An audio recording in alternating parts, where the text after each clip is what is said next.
Sir sir நீங்கள் கொஞ்சம் பின்னாடி போங்க சார். பேசுங்க ஷேடா. ஓகே கொஞ்சம் நீங்கள் வாங்க.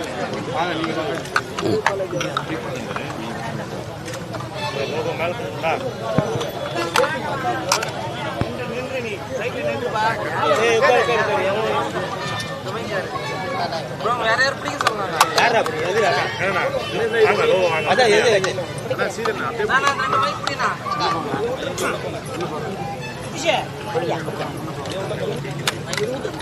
இவ்வளவு நேரம் எடுத்துக்கிறீங்க. கொஞ்சம் அமைதி மரியா.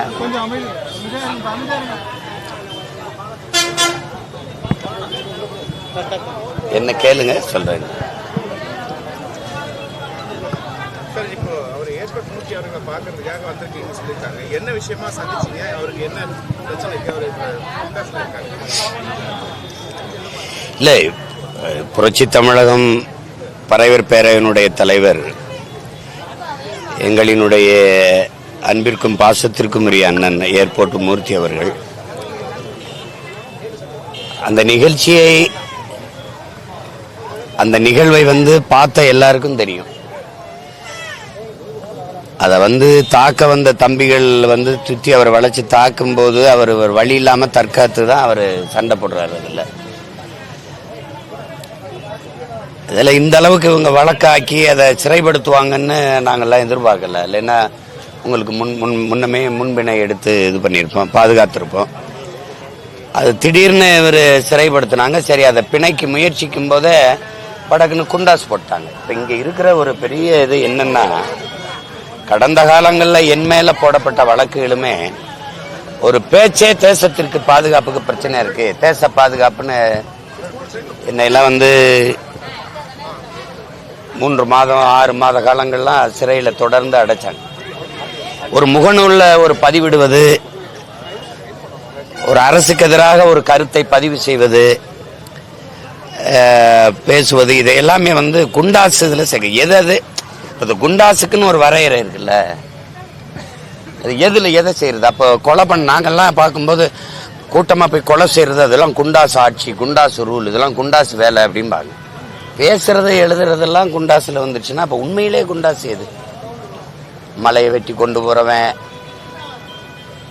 கொலை செய்யறவன், வன்புணர்வு செய்து கொலை செய்யறவன், ஊழல் லஞ்சம் பெறவன், மலைகளை வெட்டி ஏத்துறவன், மணல் அள்ளி விற்கிறவன், இந்த மாதிரி அநீதி செயலை செய்யறவன்லாம் நேர்மையால நல்லவன். இது அதை எதிர்த்து பேசுறவன் குண்டாசுன்னா இது எப்படி என்ன சொல்ல தோணுதுன்னா, அண்ணல் அம்பேத்கர் சொல்றாங்க, அதிகாரம் மிக வலிமையானதுன்னு சொல்றாங்க.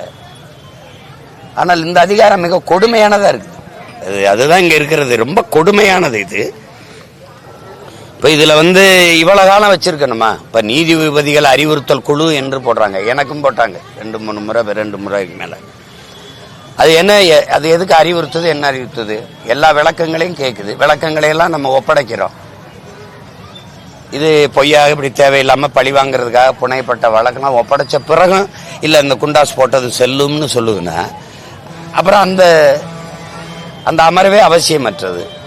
இப்ப இந்த வழக்கை இவ்வளவு காலம் இழுத்துட்டு வரும், இவ்வளவு காலம் ஒருத்தரை சிறையில் வைக்கணுமா? இது திட்டமிட்டு அவர் குரல் வலையை நெரிக்கணும், அவர் நடவடிக்கை செயல்பாடுகளை முடக்கணும், அவருடைய பேச்சு சிந்தனை கருத்து மக்களை போய் சென்றடையக்கூடாது அப்படிங்கிறத தவிர, ஒரு அரசியல் திட்டமிட்ட பழிவாங்கலை தவிர வேற ஏதாவது இதுல நோக்கம் இருக்க முடியுமா?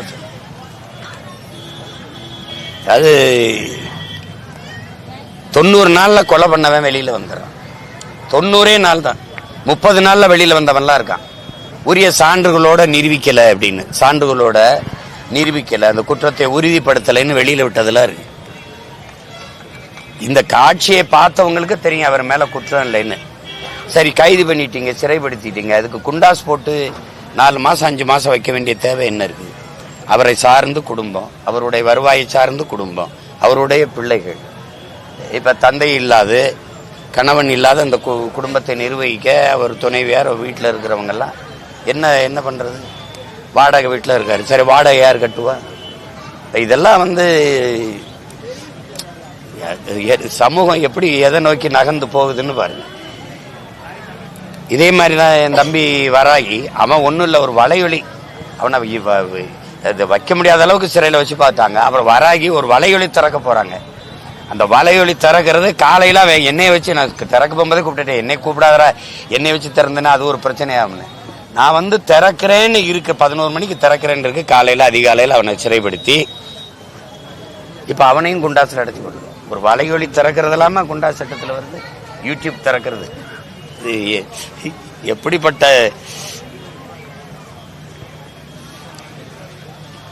எல்லாம் சட்டத்துக்கு உள்ள கட்டுப்பட்டு இயங்குவாங்க. திமுகவினுடைய ஆட்சியில் இருக்கிற அதிகாரிகள், அதுவும் உயர் காவல்துறை அதிகாரிகள் சட்டத்தை மீறி இயங்குவாங்க, சட்டத்து எல்லையை தாண்டி இயங்குவாங்க. அவங்க அரசு என்ன சொல்லுதோ கைது பண்ணுவாங்க.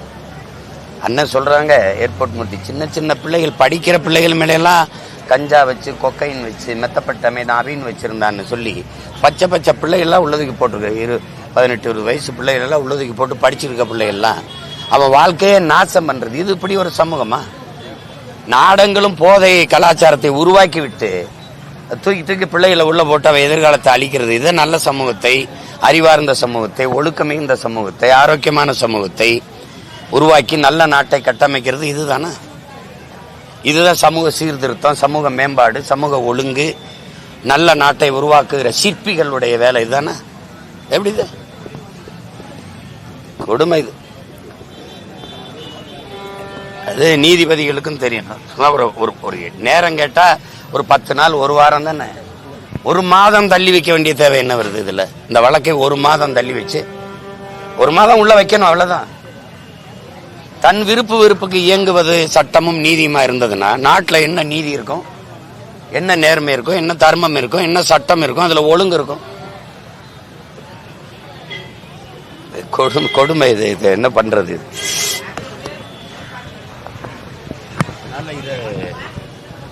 அது ஒன்றும் இல்லை, நாங்கள் போராடி சட்ட போராட்டத்தை செஞ்சு வெளியில் எடுத்துக்கிட்டு வருவோம், வருவார். அதான் சொல்லிட்டு வந்திருக்கு. வேற எதுவும் கேள்வி இல்லை. இப்போ தாவேக்கா வந்து புதுச்சேரியில் பொதுக்கூட்டம் நடத்திட்டு இருக்காங்க, அதை பற்றி நீங்கள் என்ன நினைக்கிறீங்க? நான் பொதுக்கூட்டம் நடத்தினேன் இந்த 2 நாளைக்கு முன்னாடி. உளுந்தூர்பேட்டையில் சாதிவாரி கணக்கெடுப்பு, சமூக நீதி, பஞ்சமர நில மீட்பு, தேவேந்திரர் எங்களை பட்டியலிருந்து வெளியேற்றினேன். அதை இந்த மாதிரி கூட்டம் நடத்துறாரு சீமான், அதை பத்தி நீங்க என்ன நினைக்கிறீங்கன்னு எத்தனை கட்சி தலைவர்கிட்ட கருத்து கேட்டீங்க தம்பி? இந்த அண்ணன் கிழிச்சு வச்சக்காரன் மாதிரி இவருக்கு ஒரு சீட் எடுங்கன்னு இருக்கீங்க. நான் என்ன சொல்றேன் அதை பாரு, நான் என்ன பேசுறேன், நான் என்ன சொல்றேன் அதுக்கு கேள்வி. புதுச்சேரி மாநிலத்துக்கு தனி அந்தஸ்து கேட்கிறாரு. முதல்ல கேட்டவன் நான் இருக்கேன், என்கிட்ட கேளுங்க. நான் தான் மாகே ஏனம் வேணாம், மாநில உரிமை வேணும்னு முழக்கத்தை முன் வச்ச ஆளு நான் தான் முதல்ல. அதுக்கப்புறம் தான் எங்க ஐயா ரங்கசாமி போய் மனு கொடுத்தாரு. அப்ப கூட கேட்டேன், நீங்க இத்தனை ஆண்டு காலம் காங்கிரஸ்ல இருந்தீங்க, உங்க கட்சி ஆட்சியில் இருந்தது, நீங்களே பல முறை முதலமைச்சரா இருந்தீங்க, அப்ப கொடுத்து அந்த கோரிக்கையை நிறைவேற்றிக்க கூடாதான்னு கேட்டேன். இப்ப அந்த நான் முன் வச்ச கோரிக்கை வலுப்பெறுவதில் எனக்கு மகிழ்ச்சி.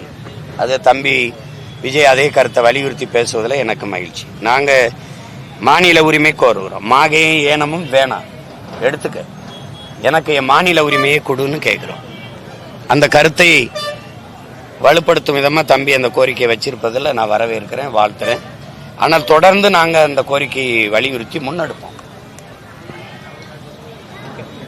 வேற எவ்வளவுதானே? நல்லது, வணக்கம்.